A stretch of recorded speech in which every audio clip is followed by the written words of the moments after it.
Période d'exactions perpétrées sous l'égide d'une première république née en septembre 1792, la Terreur, qui notamment enfanta le célèbre tribunal révolutionnaire en voyant à la mort des personnes appartenant pour plus de 80% au tiers-état et non à la noblesse ou au clergé, donna pour la première fois au monde le lâche et impitoyable spectacle de l'assassinat juridique des femmes et des enfants en masse, écrit en 1836 Chateaubriand, dans son abrégé de l'histoire de France détaché textuellement des études historiques, qui se fait également l'écho d'édifiants témoignages contemporains relatifs aux sordides conditions de détention et d'exécution. Voici ce que rapporte l'éminent François-René de Chateaubriand en 1836, dans son abrégé de l'histoire de France, au sujet des exécutions perpétrées cependant que la Première République présidait au destin de la France. Pour Chateaubriand, si on retraçait l'histoire de cette révolution par ses crimes, sans ajouter un seul mot, une seule réflexion au texte, mettant seulement bout à bout toutes les horreurs qui se sont dites et perpétrées dans Paris et les provinces pendant 4 ans, cette tête de Méduse ferait reculer pour des siècles le genre humain jusqu'aux dernières bornes de la servitude. Le premier numéro du Bulletin des lois contient le décret qui institue le tribunal révolutionnaire. On maintient ce décret à la tête de ce recueil, non pas, je suppose, pour en faire usage en temps et lieu, mais comme une inscription redoutable gravée au fronton du temple des lois pour épouvanter le législateur et lui inspirer l'horreur de l'injustice. Ce décret prononce que la seule peine portée par le tribunal révolutionnaire est la peine de mort. L'article 9 autorise tout citoyen à saisir et à conduire devant les magistrats les conspirateurs et les contre-révolutionnaires.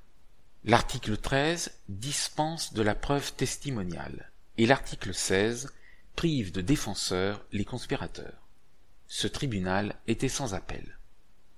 Voilà d'abord la grande base sur laquelle il nous faut asseoir notre admiration. Honneur à l'équité révolutionnaire, honneur à la justice de la caverne. Maintenant, compulsons les actes émanés de cette justice.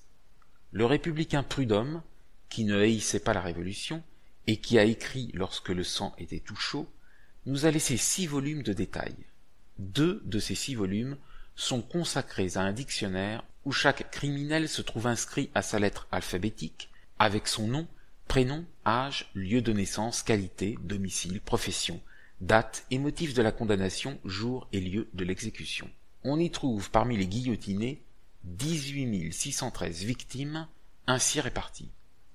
Ci-devant nobles, 1278, femmes nobles, 780, femmes de laboureurs et d'artisans, 1467, religieuses, 350, prêtres, 1135, hommes non nobles de divers états, 13 633, total 18 613. Femmes mortes par suite de couches prématurées, 3400. Femmes enceintes et en couches, 348. Femmes tuées dans la Vendée, 15 000. Enfants tués dans la Vendée, 22 000. Morts dans la Vendée, 900 000. Victimes sous le proconsulat de Carrier à Nantes, 32 000, dont enfants fusillés 500, enfants noyés 1500, femmes fusillées 264, femmes noyées 500, prêtres fusillés 300, prêtres noyés 460, nobles noyés 1400, artisans noyés 5300. Victimes à Lyon 31 000.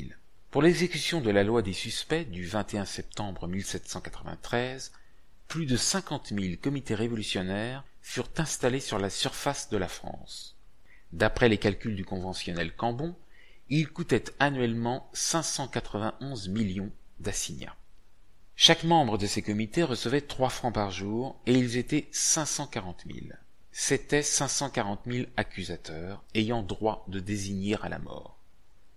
À Paris, seulement, on comptait 60 comités révolutionnaires. Chacun d'eux avait sa prison pour la détention des suspects. Vous remarquerez que ce ne sont pas simplement des nobles, des prêtres, des religieux qui figurent ici dans le registre mortuaire. Voilà 18 923 hommes non nobles de divers états et 2231 femmes de laboureurs ou d'artisans. 2000 enfants guillotinés, noyés et fusillés. À Bordeaux, on exécutait pour crime de négociantisme des femmes. Mais savez-vous que dans aucun pays, dans aucun temps, chez aucune nation de la terre, dans aucune proscription politique, les femmes n'ont été livrées aux bourreaux, si ce n'est quelques têtes isolées à Rome sous les empereurs, en Angleterre sous Henri VIII, la reine Marie et Jacques II. La terreur a seule donné au monde le lâche et impitoyable spectacle de l'assassinat juridique des femmes et des enfants en masse. Le Girondin Riouf, prisonnier avec Vergniaud, Madame Roland et leurs amis à la conciergerie, rapporte ce qui suit dans ses Mémoires d'un détenu. Les femmes les plus belles, les plus jeunes, les plus intéressantes, tombaient pêle-mêle dans ce gouffre, l'abbaye, dont elles sortaient pour aller par douzaines inonder l'échafaud de leur sang. De jeunes femmes enceintes, d'autres qui venaient d'accoucher et qui étaient encore dans cet état de faiblesse et de pâleur qui suit ce grand travail de la nature qui serait respecté par les peuples les plus sauvages, d'autres dont le lait s'était arrêté tout à coup, ou par frayeur, ou parce qu'on avait arraché leurs enfants de leur sein, étaient jour et nuit précipitées dans cet abîme. Elles arrivaient, traînées de cachot en cachot, leurs faibles mains comprimées dans d'indignes fers. On en a vu qui avaient un collier de fer au cou.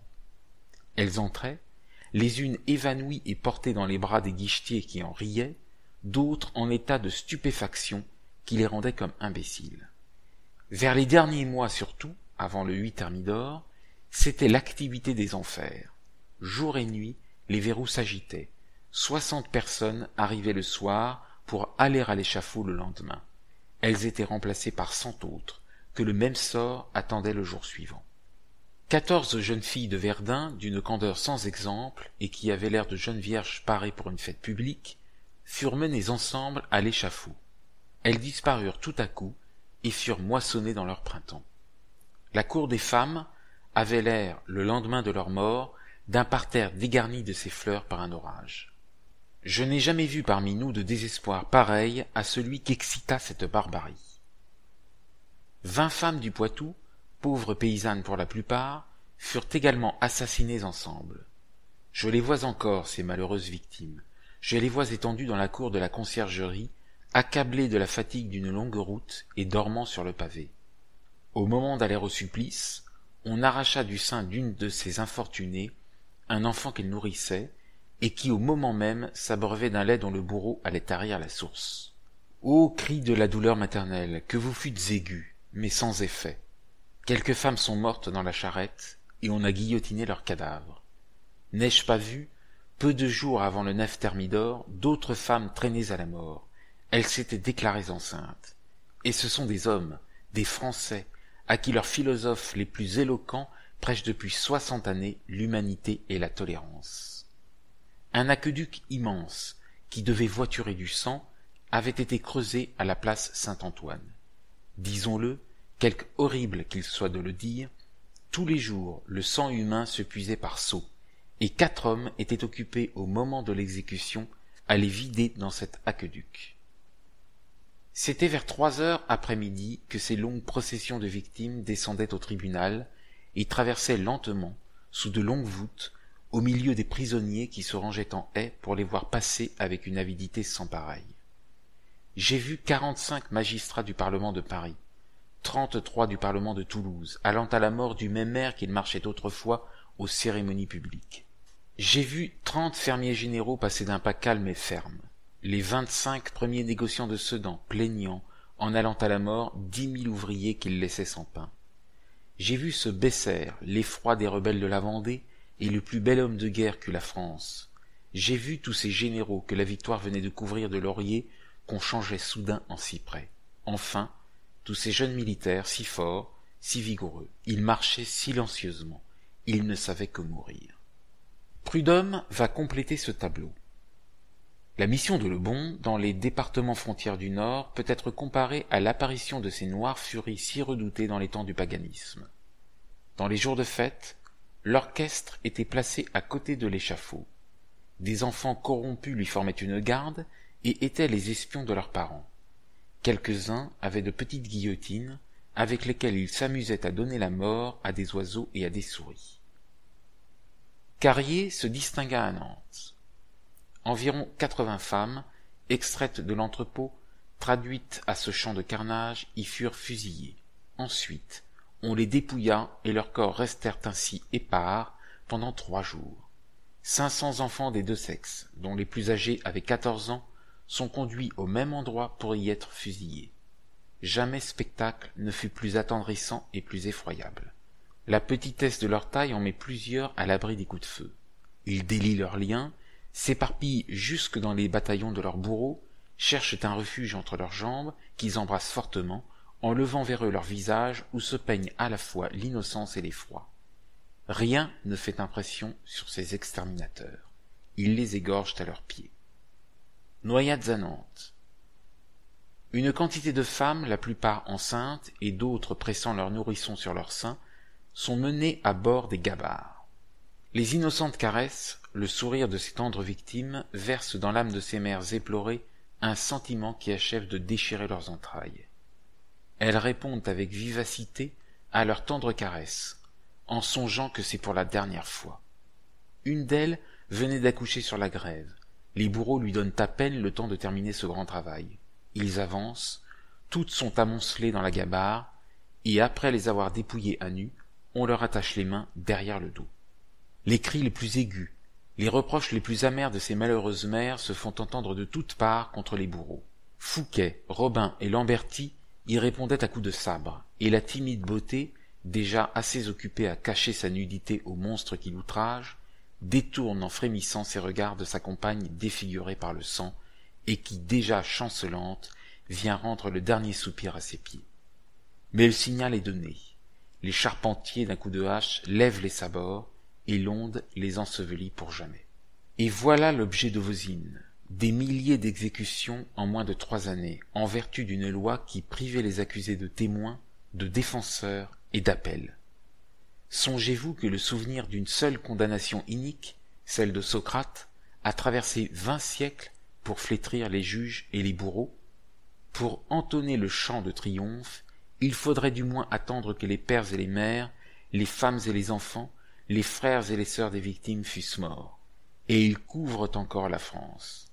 Femmes, bourgeois, négociants, magistrats, paysans, soldats, généraux, immense majorité plébéienne sur laquelle est tombée la terreur, vous plaît-il de fournir de nouveaux aliments à ce merveilleux spectacle?